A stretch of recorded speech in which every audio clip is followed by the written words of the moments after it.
Save KBR అని మీరు ఒక నినాదం తీసుకున్నారు. అసలు ఎటువంటి నష్టంలోకి పోతుంది కేబీఆర్?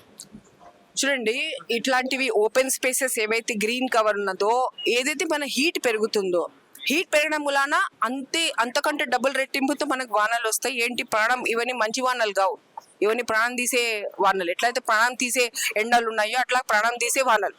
సో ఈ ఎక్స్ట్రీమిటీస్ రాకుండా ఉండాలి అంటే మనము సస్టైనబుల్ గా చేసుకోవాలా. సస్టైనబుల్ గా చేయడం అంటే ఏంటి, కేబీఆర్ ఉన్నట్టుగానే కాకుండా ఇంకా కేబీఆర్ చుట్టూ కానీ కేబీఆర్ లోపల కానీ గ్రీన్ కవర్ ఇంకా చెట్లు పెట్టి, నేటివ్ చెట్లు పెట్టి ఇంప్రూవ్ చేయాల్సిన అవసరం ఎంతైనా ఉంది. అట్లాంటి నేపథ్యంలో అది కాల్ఫర్ చేయాలి కదా. 2014లో లోపల నెమలి సెన్సస్ చేశారు, అందులో నేను కూడా ఉన్నా ఆ టీంలో. ఇప్పటికీ అక్కడ బయట లోపల బోర్డు ఉంది, 2014లో ఇన్ని నెమళ్ళు అవన్నీ ఉన్నాయి, ఏమేమి ఉన్నాయి అని చెప్పేసి. మరి దాని తర్వాత అది చేసినారా? ఆ పాపులేషన్ అప్పటికిప్పటికి తగ్గిందా? లోపల చెట్ల సంగతి ఏంటి? అక్కడ పాపులేషన్ తగ్గినట్టయితే నెమళ్ళది వాటిది ఎందుకు తగ్గింది? ఆ రిపోర్ట్లు ఏమైనా ఒక జర్నలిస్ట్ దగ్గర ఉందా, ఒక ప్రజా దగ్గర ఉందా? మరి అవి చేసే అవసరం లేదా? అవి సైన్స్ రెండు వాటిని అడుగుతున్నాయి కదా. సో ఈ నేపథ్యంలో ఈ కేబీఆర్ అంటే అక్కడ ఉన్న ఇనుప గోడ ఒకటే కాదు కదా.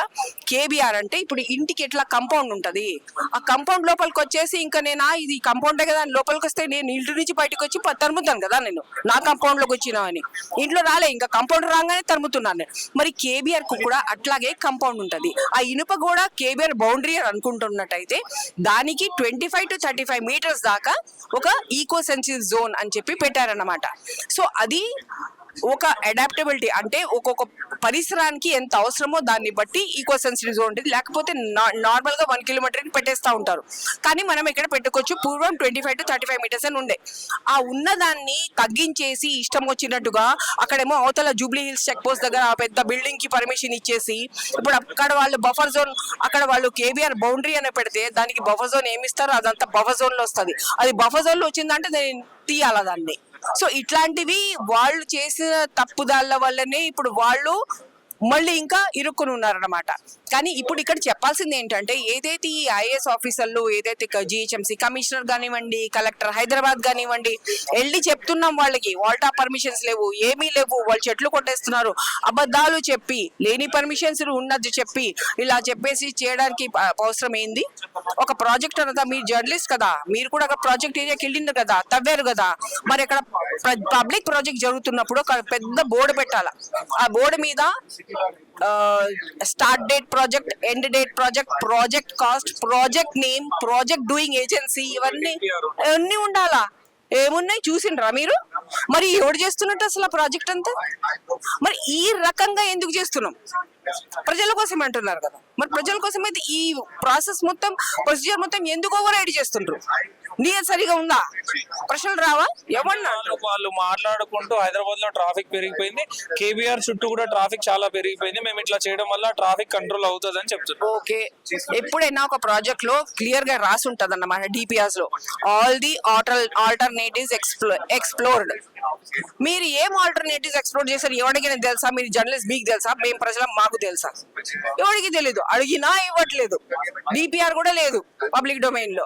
కేఎంఎల్ ఫైల్స్ ఇవ్వాలా. ఏదైతే ఫ్లైఓవర్ కి ఇక్కడ నుంచి ఇక్కడ జియో కాటన్స్ మొత్తం ఇచ్చి ఈ ఫ్లైఓవర్ మొత్తం ఇక్కడ నుంచి ఇక్కడికి వెళ్తుంది, ఈ అండర్ పాస్ ఇక్కడ నుంచి ఉన్నది, దాని తర్వాత కేబీఆర్ బౌండరీ ఉంది చూడండి, మేము ఈ బౌండరీ నుంచి ఇంత 35 మీటర్స్ 25 మీటర్స్ వదిలినాము, ఫ్లైఓవర్ దాన్ని దాటదు. ఇవన్నీ ఎవరైనా ఎవరికి చెప్పడానికి సిద్ధంగా ఉన్నారు అసలు వాళ్ళు?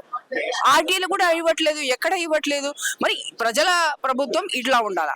ఇకపోతే ఈ జిహెచ్ఎంసీ కమిషనర్, ఐఏఎస్ ఆఫీసర్స్, ఈ ఐఎఫ్ఎస్ ఆఫీసర్స్ ఎవరైతే పర్మిషన్ తప్పుడు పర్మిషన్ అంటున్నారు, వీళ్ళ బాధ్యత, వీళ్ళ మూలాన ఈ రోజు మనము తెలంగాణ సుప్రీంకోర్టు నుంచి మనమేమో ఇది కాదు తప్పకూడదని వచ్చింది కదా. ఇప్పుడు ఎందుకు వచ్చింది? ఎందుకంటే ఈ ఆఫీసర్స్ అందరు తప్పుళ్ళు చెప్పి ఎస్ఆర్డిపి ప్రాజెక్ట్ కింద అసలు ఇప్పుడు హై సిటీ చేస్తుంది ప్రాజెక్ట్. హై సిటీ చేస్తున్నప్పుడు మళ్ళీ అప్లై చేసుకున్నారా మీరు? చేయలే. కోర్టులో కూడా హై సిటీ అని చెప్పలే. ఏంటి అవసరం ఇట్లా చేసేది? ఏంది దాపరేకం? ఎప్పుడైనా చెప్పండి, చిన్న పిల్ల దగ్గర నుంచి వృద్ధుల దాకా ఎవరైనా దాస్తున్నాడంటే వాడు గొయ్యమంటాడు. అయ్యో ఎందుకు దాచినావు అంటారు. అది మంచి కానీ చెడు కానీ వీళ్ళందరూ మొత్తం దాస్తున్నారు ఇక్కడ. ఇప్పుడు నేను చెప్పినవన్నీ అబద్ధాలే కదా వాళ్ళని. సో ఇట్లా ఈ రకంగా పబ్లిక్ ప్రాజెక్ట్ నడవదండి. డ్యూ ప్రొసీజర్ ఉండాలా. దాని ప్రకారమే మొత్తం చేయాలా. వీళ్ళు ప్రతి డ్యూ ప్రొసీజర్ ని వీళ్ళు ఉల్లంఘించినారు. అండ్ ప్రజల కోసం అని చెప్తుంటే మళ్ళీ ప్రజల్ని పిలవాలా. ప్రభుత్వం నేడు గత ప్రీ 2014 తర్వాత ప్రీ 2023 తర్వాత పోస్ట్ 2023 అందరూ కన్సిస్టెంట్ గా ఉన్నాం మేము ఒకటే మాట మీద. ప్రజలు, చట్టము, దిమాగ్, సైన్స్, సెన్స్ అని చెప్పి ఉన్నాం. అప్పుడు ఉన్నాం, ఇప్పుడు ఉన్నాం. కాబట్టి కొంతమంది రిపోర్టర్స్ అడిగినట్టు అట్లా కాదు, మేము కన్సిస్టెంట్ గా ఉన్నాము. ఇప్పుడు తీయాల్సింది ప్రజలు వెంటనే యాక్టివిస్టులని పిలవాలా. పిలిచి ఎస్ ఏంటి సంగతి చెప్పండి, ఏంటి సంగతి అని చెప్పి మాట్లాడాలా. మీరు 2000 చెట్లు కొట్టనవసరం లేదు, మీరు 2000 కోట్లు ఖర్చు పెట్టనవసరం లేదు. మీకేం కావాలంటున్నారు బాస్? మీకు డీకంజెషన్ కావాలా? మీకేమో అది పొల్యూషన్ తక్కువ చేయాలా? మేము ఇస్తాం ప్లాన్లు.